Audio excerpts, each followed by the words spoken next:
முருகப்பெருமான் தெய்வானை, பார்வதி பரமேஸ்வரன், ராமர் சீதை திருமணம் ஒரே நாளில் நடந்திருக்கு. ஆமாங்க, பங்குனி உத்தரத்தன்னைக்கு தாங்க 3 பேரோட திருமணம் நடந்ததா சொல்லப்படுது. பங்குனி மாதம் பௌர்ணமி மற்றும் உத்திராட நட்சத்திரம் இணையிற நாளில் தான் கொண்டாடப்படுது. பங்குனி உத்தரங்கிறது அன்பும் இணைப்பும் தெய்வீக உரமும் கொண்ட நாள். பங்குனி உத்தர திருவிழா சுவாமி மலையில் நடந்த எக்ஸ்க்ளூசிவ் வீடியோவை நம்ம சாம்ராட் ஆன்மீக சேனலில் பார்க்கலாம். சுவாமிமலை 6வது படை வீடில் 4வது படை வீடு. கோவிலோட மிகப்பெரிய சிறப்பு என்னன்னா, முருகன் தன் தந்தை சிவபெருமானுக்கே பிரணவ மந்திரமான ஓம்ங்கிறதுக்கு அர்த்தம் சொல்லி கொடுத்ததா சொல்லப்படுது. அப்பாவுக்கே பாடம் சொன்ன மகன், அதனாலதான் இங்க முருகன் சுவாமிநாதன் அழைக்கப்படுறாரு. சுவாமிநாதன் அதாவது தந்தைக்கே குருவானவன்னு அர்த்தம். கோயிலுக்கு ஏறி போக 60 படிகள் இருக்கு. அந்த 60 படிகளுமே தமிழ் ஆண்டுகளை குறிக்கிறதா சொல்லப்படுது.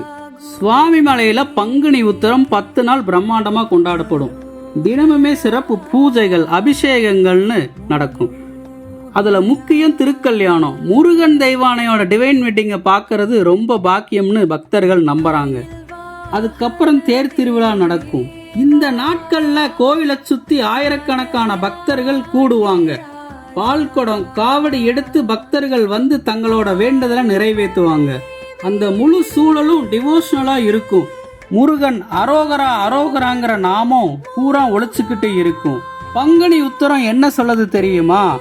அது நம்ம வாழ்க்கையில உறவு, பக்தி மற்றும் நல்ல இணைப்பை குறிக்கும். பலர் இந்த நன்னாள்ல திருமணத்துக்காகவும் குடும்ப நலனுக்காகவும் பிரார்த்தனை பண்றாங்க. முருகன் என்றாலே அழகு, அறிவு, தைரியம், அன்பு இவை எல்லாத்தையும் சேர்க்கிறது ஒரு சக்தி. அவரோட வேல் என்ன தெரியுமா? அது ஒரு ஆயுதம் மட்டும் இல்லை, அது தீமையை அழிக்கும் சின்னம், அறியாமைய நீக்கும் ஞானம்.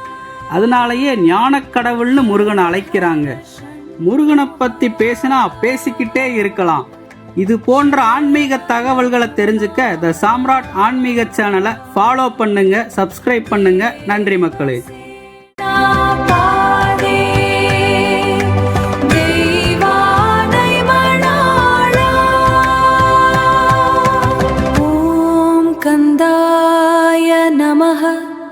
ஓம் சுப்பிரமணியா வேல்வேல் வெற்றிவேல். அரோஹரா அரோஹரா.